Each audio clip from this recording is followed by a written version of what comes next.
तो कितनी देर से उस शख्स ने बंधक बना रखा था इन बच्चों को? ये था मोर देन 1 आवर, 1 घंटा से ज्यादा। इस सारा यूनिफॉर्म पहन के हम लोग अंदर नहीं जा पा रहे हैं मेन गेट के अंदर, क्योंकि वो शख्स बोल रहा है कि अगर मेन गेट के अंदर हम लोग यूनिफॉर्म पहन के जाएंगे तो वो गोली चला देगा। इस हालत में यूनिफॉर्म पहन के अंदर जाना सही नहीं होगा, तो मुझे सिविल ड्रेस में अंदर जाना पड़ेगा। मैं जरा क्लासरूम के पास जाके देख के आता हूँ वो क्या कर रहा है, और मैं एज ए कैमरामैन फोन को लेते हुए इस तरह से रिकॉर्डिंग करते करते मैं चला गया, और उससे मैं खड़ा हो गया। वहां पे कुछ कैमरामैन और मीडिया पर्सन पहचानते, तो उन्होंने कहा सर आप यहाँ क्या कर रहे हैं? तो मैंने बोला कि चुप चुप चुप, बात मत करो। शख्स की बंदूक ऐसी तनी हुई थी मेरे तरफ कि अगर कोई कुछ करेगा तो गोली चला दो। मैंने अटेम्प्ट लिया, मैंने उसका आंख का मूवमेंट देखा, मुझे लगा इसी टाइम अटेम्प्ट लेना चाहिए। फ्रैक्शन सेकंड में मैं इसको कूद गया। उसी वक्त बच्चे लोग को इवैक्यूएट कराया गया, तो हम लोगों ने इस तरह 70 बच्चों की जान बचाई। अस्सलाम वालेकुम रहमतुल्लाह। सबसे पहले अपने स्क्रीन पर इस तस्वीर को देखिए। इस पुलिस ऑफिसर ने जो कारनामा अंजाम दिया है उसके लिए पूरे देश को इन पर फख्र करना चाहिए, इन पर नाज करना चाहिए। इन्होंने अपनी ज़िंदगी ख़तरे में डालकर 70 मासूम बच्चों की ज़िंदगी बचाई है, और ऐसी मिसालें शाज़ो नादिर ही आपको मिल सकती है। इस पुलिस ऑफिसर का नाम है अजहरुद्दीन खान। मगरबी बंगाल से इनका ताल्लुक़ है, और पिछले 26 अप्रैल को मगरबी बंगाल के मालदा ज़िला के चंद्रमोहन स्कूल में एक शख्स आता है और रिवाल्वर के ज़रिए 70 से ज़्यादा बच्चों को क्लासरूम में बंधक बना लेता है। पुलिस को समझ में नहीं आता कि कैसे इन बच्चों को बचाना है, कैसे इस शख्स को जिसने रिवाल्वर तान रखी है धमकी दे रहा है कि अगर कोई भी अंदर आया तो फ़ौरन फायरिंग हो जाएगी, बच्चों की मौत हो जाएगी, कैसे इसको रोका जाए। वालिदैन सबके परेशान हो रहे होते, बाहर उनकी चीखों पुकार निकल रही होती है। उस बीच अजहरुद्दीन खान अपना दिमाग लगाते हैं और अपनी जान खतरे में डालकर पूरी जिद्दोजहद के साथ इस शख्स को गिरफ्तार कर लेते हैं। पूरे मंजरनामा का वीडियो सोशल मीडिया पर वायरल हो रहा है, आप देख सकते हैं। मिल्लत टाइम्स के साथ बातचीत भी की है अजहरुद्दीन खान ने। आप सुनिए अजहरुद्दीन खान के साथ मेरा ये इंटरव्यू। अस्सलाम वालेकुम रहमतुल्लाह। मिल्लत टाइम्स में खुश आमदीद। मेरे साथ है इस वक्त अजहरुद्दीन खान, अब मालदा के जोनल डीएसपी हैं। इन्होंने एक ऐसा कारनामा अंजाम दिया है जिस पर पूरा देश इन पर फख्र कर रहा है, और करना चाहिए ऐसे ईमानदार बहादुर ऑफिसर पर जिन्होंने अपनी जिंदगी को खतरे में डालकर 70 बच्चों की जिंदगी बचाई थी। मामला है 26 अप्रैल का, जब एक संकी शख्स ने रिवाल्वर की नोक पर 70 से ज्यादा बच्चों को बंधक बना लिया था, और तब अजहरुद्दीन खान ने उन सब की जिंदगी बचाई थी एक अलग अंदाज में जिसको बयान नहीं किया जा सकता है। अजहरुद्दीन खान साहब, मिल्लत टाइम्स में खुश आमदीद। और सबसे पहले आपको मुबारकबाद मिल्लत टाइम्स की टीम की जानिब से कि आपने एक ऐसा कारनामा अंजाम दिया है जिसकी वजह से पूरा देश आप पर फख्र कर रहा है। मैं जानना चाहूंगा कि उस दिन हुआ क्या था पूरा मामला। सबसे पहले आप सभी को अस्सलाम वालेकुम व रहमतुल्लाहि व बरकातुहू, और आप लोग बहुत शुक्रिया मुझे इस प्रोग्राम में बुलाने के लिए। अब उस दिन कुछ इस तरह से हुआ था कि मेरे एसपी साहब ने मुझे फोन किया, फोन करके बताया कि मुछिया में एक स्कूल है, मालदा के अंदर पड़ता है वो स्कूल में एक इंसान ने 70 बच्चों को बंधक कर लिया, तो तुम जाके जरा देखो क्या हालत है। उसके बाद मैंने आईसी को फोन किया, और आईसी को फोन करने के बाद मैं स्पॉट में पहुंचा। स्पॉट में पहुंचने के बाद मैंने देखा कि स्कूल के मेन गेट के बाहर मेरे आईसी खड़े हुए हैं, और करीब 200 से 300 आदमी वहां पे ऑलरेडी जमे हुए हैं, और उनमें बहुत माँ बाप के बच्चों के माँ बाप भी हैं जो लोग रोना धोना स्टार्ट कर दिए हैं। और मुझे आईसी ने ये भी कहा कि सर यूनिफॉर्म पहन के हम अंदर नहीं जा पा रहे हैं मेन गेट के अंदर, क्योंकि वो शख्स बोल रहा है कि अगर मेन गेट के अंदर हम लोग यूनिफॉर्म पहन के जाएंगे तो वो गोली चला देगा। तो ये मुश्किलात थी, तो हम लोगों ने सोचा कि इस हालत में यूनिफॉर्म पहन के अंदर जाना सही नहीं होगा, तो मुझे सिविल ड्रेस में अंदर जाना पड़ेगा। ये मेरे सर में आया। तो इसी हिसाब से हमारे जो एक ऑफिसर को मैंने कहा कि आप मेरे घर से जरा सिविल ड्रेस लेके आ जाइए। फिर मैंने सोचा अगर सिविल ड्रेस लाते लाते तो बहुत टाइम लग जाएगा, उसके आगे मुझे काम खत्म करना पड़ेगा।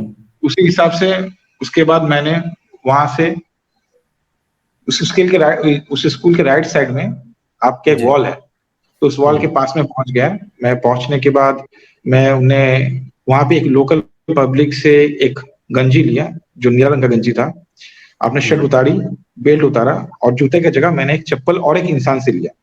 तो मैं नीला शर्ट में था, नीला गंजी में था, और मेरे बूट की जगह मेरे चप्पल थे। तो वही पहन के मैं अंदर कूद गया, क्योंकि वो ऊंची वॉल थी, अंदर जाना नामुमकिन था। अगर नहीं कूद के जाएंगे तो मैं कूद के अंदर चला गया। जाने के बाद मैंने वहां पे ऑलरेडी मेरे एएसआई थे, उनका नाम था दिलीप हालदार, ऑलरेडी वहां पे खड़े हुए थे। तो मैंने उनको कहा कि आप यहाँ जरा वेट कीजिए, मैं जरा क्लासरूम के पास जाके देख के आता हूँ वो क्या कर रहा है। तो उसी प्लान के हिसाब से मैं वहां पे गया, और मैं एज ए कैमरामैन फोन को लेते हुए इस तरह से रिकॉर्डिंग करते करते मैं चला गया और उस समय खड़ा हो गया। तो उसने सोचा कि ये कोई कैमरामैन है, ये मुझे रिकॉर्डिंग कर रहा है। करीब 2 मिनट तक मैं ऐसे रिकॉर्डिंग करता रहा। तो उस समय एक मजेदार वाकया हुआ, वहां पे कुछ कैमरामैन और मीडिया पर्सन पहचानते थे। तो उन्होंने कहा, सर आप यहाँ क्या कर रहे हैं? तो मैंने बोला कि चुप चुप चुप, बात मत करो, मत बोलना कि पुलिस है। तो वो चुप हो गए। और कुछ लोगों ने कहा कि आप यहाँ क्या कर रहे हैं, अब ठीक से रिकॉर्डिंग कीजिए। उनको आइडिया नहीं था कि मैं डीएसपी हूँ। अच्छा। फिर मैंने क्या कहा, 2-3 मिनट तक मैं ऐसे वेट करने के बाद मुझे पता चला कि वो समझ गया है कि मैं कोई मीडिया पर्सन हूँ, ये कंफर्म ना हो। उसको शक नहीं है कि मैं पुलिस हूँ, मीडिया पर्सन हूँ।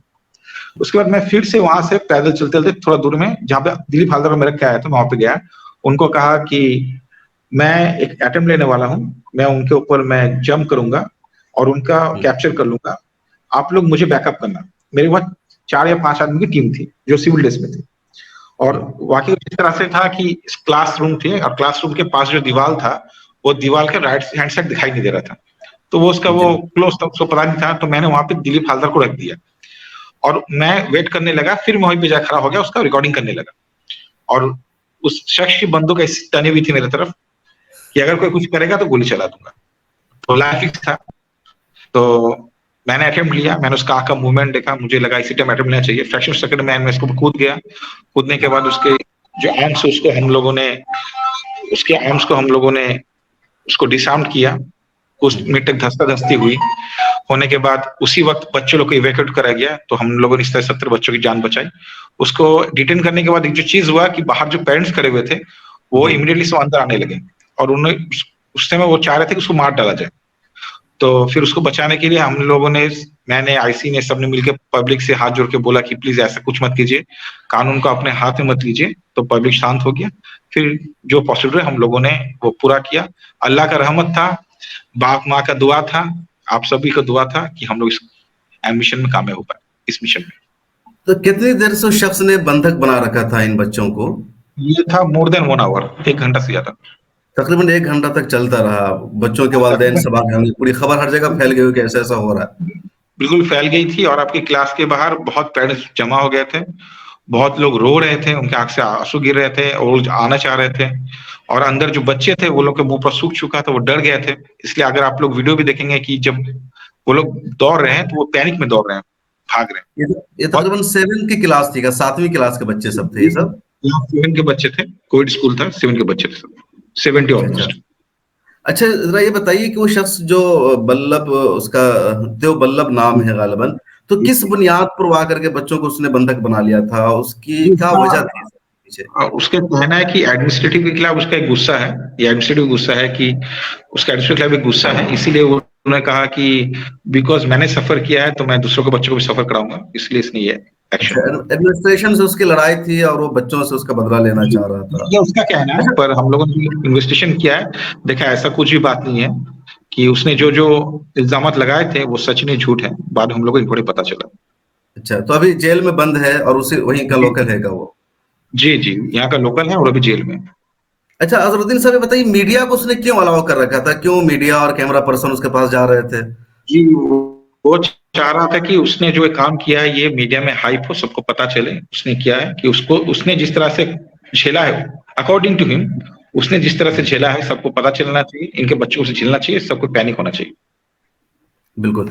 एक आखिरी सवाल, आपने बहुत बड़ा रिस्क लिया चूंकि इतने सारे लोगों के दरमियान, क्योंकि वो कुछ भी कर सकता था, वो सीधे आप पर फायरिंग कर सकता था, वो गोलियों से भून सकता था आपको, लेकिन इन सब के बावजूद आपने जंप किया और बड़ी होशियारी के साथ, वीडियो में दिख रहा है कि आप उसको बड़ी होशियारी के साथ गिरा देते हैं, उसके हाथ से बंदूक को फेंक देते हैं, काबू पा लेते हैं। बाद में शायद बंदूक भी आप ही किसी को दे रहे हैं पकड़ने को, नीली टी शर्ट आपकी दिख रही है उस वीडियो में। जी जी जी। तो आपको डर नहीं लगा कि कुछ हो जाएगा?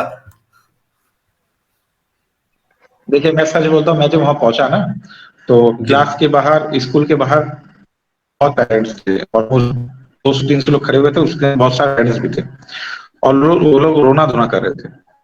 तो मैंने सोचा कि अटेम्प्ट लेना पड़ेगा। फिर जब मैं क्लास के वहां पास क्या बच्चों के मैंने मुंह सूखा मुझे नजर आया, तो मुझे लगा कि मेरे पास कोई सेकंड थॉट नहीं था, सोचा नहीं कि क्या होगा। और हयात मौत तो अल्लाह के हाथ में, हयात मौत अल्लाह के हाथ में है। तो मैंने अटेम्प्ट ले लिए, लेने के बाद आप लोगों को दुआ था, अल्लाह का रहमत था, हम सक्सेस हो गए। चलिए, बहुत शुक्रिया। तो ये अजहरुद्दीन खान साहब है, जोनल डीएसपी है मालदा के, जिन्होंने एक स्कूल में जाकर के 70 से ज्यादा बच्चों की जिंदगी बचाई है। और ये पुलिस ऑफिसर आइडियल है देश के लिए, उन तमाम लोगों के लिए जिनको जिम्मेदारी दी जाती है कि कैसे अपनी जिम्मेदारी को निभाना है। तो आप पर फख्र है, मुझे भी और पूरे देश को फख्र है और होना चाहिए। अजहरुद्दीन खान साहब, आपको सलूट करना चाहिए कि आपने शानदार और काबिल फख्र काम किया है। और बेहद शुक्रिया कि आपने वक्त निकाला और मिलर टाइम्स के साथ बातचीत की। अगर कोई आप जी जी संदेश और बहुत मैसेज देना चाहते हैं तो पूरा देश और दुनिया भर के लोग आपको सुन रहे हैं, आप बोल सकते हैं। देखिए, मैं एक ही मैसेज दूंगा कि आप सब कोई मिल के रहें, एक साथ रहें। ये देश हमारा है, ये देश आपका है, इसे और खुशहाल बनाएं और एक अच्छा और कामयाब देश जिस तरह से चले उस तरह बना के रखें, भाईचारा बना के रखें अपने आप, और अच्छी और सुंदर भारत बनाने की कोशिश में रहें। बहुत बहुत शुक्रिया। बहुत शुक्रिया। तो आपने सुना अजहरुद्दीन खान को, उन्होंने बताया कि किस तरह उन्होंने अपनी ज़िंदगी ख़तरे में डाली, एक प्रोस रिपोर्टर बन करके गए और इस पूरे वाक़या को उन्होंने बड़ी खामोशी के साथ संभाल लिया और 70 बच्चों की ज़िंदगी को अजहरुद्दीन खान ने बचा लिया। अजहरुद्दीन खान इस वक्त वहाँ के जोनल डीएसपी हैं और इन्होंने जो कारनामा अंजाम दिया है वो यकीनन देश के लिए फ़ख्र करने वाला है। देश के लिए इन्होंने अपनी ज़िम्मेदारी निभाई है और ऐसे पुलिस ऑफिसर पर हमें फ़ख्र करना चाहिए, नाज करना चाहिए। ये उन लोगों को जवाब भी है जो मुसलमानों पर इल्ज़ाम लगाते हैं, मुसलमानों के ताल्लुक़ से मनफी सोच रखते हैं। अजहरुद्दीन खान ने पुलिस डिपार्टमेंट में अपनी ज़िंदगी ख़तरे में डाल करके और इन तमाम बच्चों की ज़िंदगी को बचा करके ख़ुद को एक रोल मॉडल साबित किया है, दूसरों के लिए आइडल बनने की कोशिश की है। और तमाम पुलिस अफसरान को अजहरुद्दीन खान को अपने लिए आइडियल बनाना चाहिए, मशाले राह बनानी चाहिए कि कैसे अपनी जिम्मेदारी को निभाना है। आप अजहरुद्दीन खान के बारे में क्या सोचते हैं, कमेंट सेक्शन में ज़रूर लिखिएगा। मिलत टाइम्स को आपकी ज़रूरत है, हमारी आप माली मदद करें।